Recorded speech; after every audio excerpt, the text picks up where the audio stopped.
हे दृश्य रात्री 11:15च्या दरम्यानचे आहे।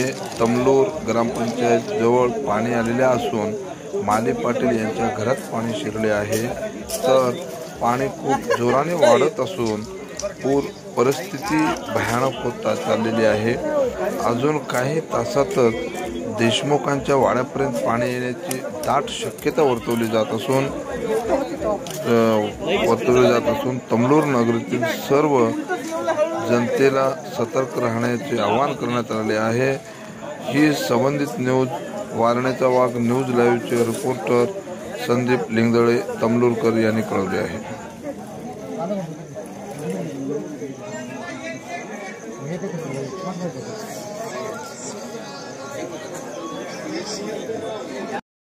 वारणेचा वाघ या लाईव्ह चॅनलला लाईक, कमेंट, शेअर, सबस्क्राईब करा।